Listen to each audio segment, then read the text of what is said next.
नमस्कार प्यारे बच्चों। आज हम कक्षा 5वीं का 14वां पाठ स्वर्ण नगरी की सैर पढ़ने जा रहे हैं वीडियो के माध्यम से। स्वर्ण जिसका अर्थ होता है सोना, नगरी यानी कि शहर, सैर घूमना, यानी ऐसी नगरी की सैर करने जा रहे हैं जो सोने जैसी है। बच्चों, यह एक संस्मरण है जिसमें अ, अपनी कोई भी घटना जो घटित होती है या कहीं हम घूमने जाते हैं उसके बारे में बाद में बताया जा रहा है कि वहाँ पर क्या हुआ या वो घटना कैसे हुई। तो आइए इस पाठ को शुरू करते हैं। भारत की पश्चिमी सीमा का सजग प्रहरी है जैसलमेर। इसे स्वर्ण नगरी, हेमनगर, भड़केवाड़ आदि नामों से भी जाना जाता है। आप अपनी स्क्रीन पर अभी राजस्थान का नक्शा देख पा रहे हैं बच्चों, जिसमें आड़ी तिरछी रेखाएं खींची हुई है। ये आड़ी तिरछी रेखाएं एक जिले को दूसरे जिले से बांटती है। राजस्थान में कुल 33 जिले हैं, जिनमें से एक है जैसलमेर, जो कि आप स्क्रीन पे पीले रंग पे देख पा रहे हो। रेतीले धोरों ने जीवन को दुर्गम बना रखा है। जैसलमेर थार मरुस्थल के अंतर्गत आता है और यहाँ पर बहुत सारी रेत देखने को मिलती है। और बहुत सारी रेत होने की वजह से यहाँ पर जो लोग रहते हैं उनका जीवन बड़ा ही दुर्गम है, अर्थात कठिन है। लेकिन यहाँ की सुंदरता देख लोग दांतों तले उंगली दबा लेते हैं, मंत्रमुग्ध रह जाते हैं, आश्चर्यचकित रह जाते हैं लोग जब यहाँ की सुंदरता को देखते हैं।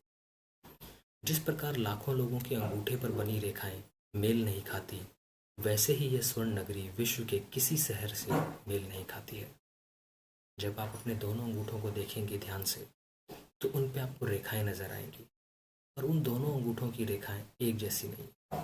इसी तरह की तुलना आप अपनी अंगुलियों से भी कर सकते हैं। तो जब एक इंसान के दोनों हाथों में बनी रेखाएं मेल नहीं खाती, उसी तरह ही ये स्वर्ण नगरी जो है, जैसलमेर जो है, विश्व के किसी शहर से मेल नहीं खाती। इतनी सारी बातें सुनने के बाद हमारी पूरी 5वीं कक्षा के विद्यार्थियों ने घूमने का निर्णय किया। जैसा कि मैंने आपको थोड़ी देर पहले बताया था, यह एक संस्मरण है। इसमें आप ही के विद्यालय की तरह एक विद्यालय है जिसमें 5वीं कक्षा के विद्यार्थियों ने जब जैसलमेर के बारे में इतना कुछ सुना तो उन्होंने घूमने का निर्णय किया, घूमने का फैसला किया। सर्दी की छुट्टियों में हिंदी के अध्यापक संदीप जी के साथ हम जैसलमेर के लिए रवाना हुए। बीकानेर से रेल रात में चली। बरकत, मुरली, रौनक, किशोरी और हम सभी हंसी खुशी मजाक करते सो गए। सुबह जैसलमेर के करीब पहुंचे तो देखा सूरज की किरणें जैसलमेर दुर्ग के पाषाण कणों को चमका रही। जब बीकानेर से निकलकर जैसलमेर के करीब पहुंचे तो उन्होंने देखा जो जैसलमेर के किला है, दुर्ग है, उसके पत्थर के जो छोटे छोटे कण हैं, टुकड़े हैं, उनके ऊपर जब सूर्य की किरणें पड़ रही थी तो वह चमक रहा था। जैसलमेर पहुंचे, होटल में ठहरे, तैयार होकर घूमने निकले। सबसे पहले किले को देखना तय हुआ। किला त्रिकुट पहाड़ी पर बना हुआ है। इसे त्रिकुटगढ़ नाम से भी जाना जाता है। जिस पहाड़ी पर यह दुर्ग बना हुआ है उस पहाड़ी को त्रिकुट पहाड़ी कहते हैं। महारावल राव जैसल ने इसका निर्माण करवाया। इस दुर्ग का निर्माण महारावल राव जैसल ने करवाया है। हम प्रथम पोल अक्खे पोल से होते हुए दुर्ग के ऊपर पहुंचे।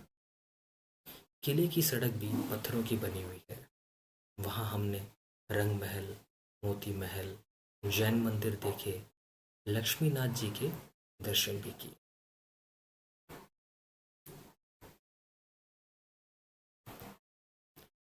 इनके पत्थरों पर कलात्मक खुदाई वाली देवी देवताओं की प्रतिमाएं बनी हुई है। मूर्तियां जो है पत्थरों पर उकेरी हुई। दुर्ग के चारों ओर 99 बुर्ज हैं। ये बुर्ज दुर्ग को मजबूती प्रदान करते हैं। स्क्रीन पर ऊपर जो है आप गोलाकार दीवारें देख पा रहे होंगे दुर्ग की। इस तरह की 99 गोलाकार जो है दीवारें हैं जिन्हें बुर्ज कहते हैं। इसे हवेलियों व झरोखों की नगरी भी कहते हैं। यहाँ पटुओं की हवेली, नथमल की हवेली, सालिम सिंह की हवेली आदि दर्शनीय हवेलियाँ हैं। इनके झरोखों पर की गई नक्काशी लाजवाब है। इनका सौंदर्य देख हम आश्चर्यचकित रह गए।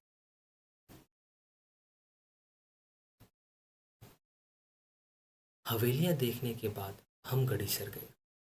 यह तालाब सदियों से यहाँ के बाशिंदों की प्यास बुझाता आया है। यहाँ के रहने वालों के लिए पीने के पानी का स्रोत यही गड़ीसर तालाब रहा है। यहाँ का प्रत्येक पत्थर सौंदर्य बिखेरता नजर आता है। इसी की पाल पर मुक्तेश्वर मंदिर व बगीचियां बनी हुई हैं। दर्शन मोहित अनुराग को थकान महसूस होने लगी। हम होटल में जाकर आराम करने लगे। दूसरे दिवस हमने बादल विलास और जवाहर विलास देखे। अमर सागर के जैन मंदिर व कुलधरा देखकर हम सम पहुंचे।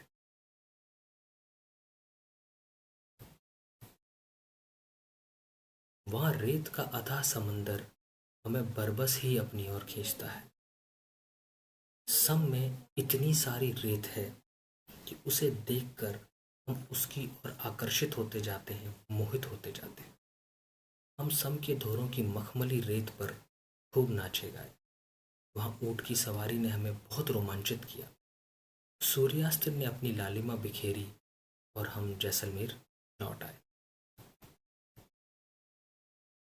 रात में कैर सांगरी, पंचकुटा की सब्जी व दाल बाटी चूरमा का आस्वादन किया। इसका अर्थ है चखना, स्वाद लेना। अगले दिवस बड़ा बाग की छतरियां और वुड फॉसिल पार्क को देखा। बस का रुख पोखरण की ओर। पोखरण का शक्ति स्थल देखकर सभी का सीना गर्व से फूल गया।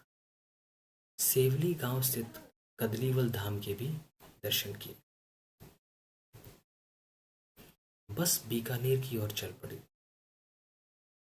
हम सभी आज भी इस यात्रा को याद करते हैं तो रोमांचित हो जाते हैं। उस समय खींचे गए चित्र आज भी उस यात्रा की याद ताज़ा कर देते हैं। वास्तव में वह यात्रा भुलाई नहीं भूलती। इसी के साथ बच्चों, यह पाठ यहीं समाप्त होता है। धन्यवाद। आपका अध्यापक साबिर अली, राजकीय प्राथमिक विद्यालय अजीज़ की ढाणी, पंचायत समिति सम, देवीकोट, जैसलमेर।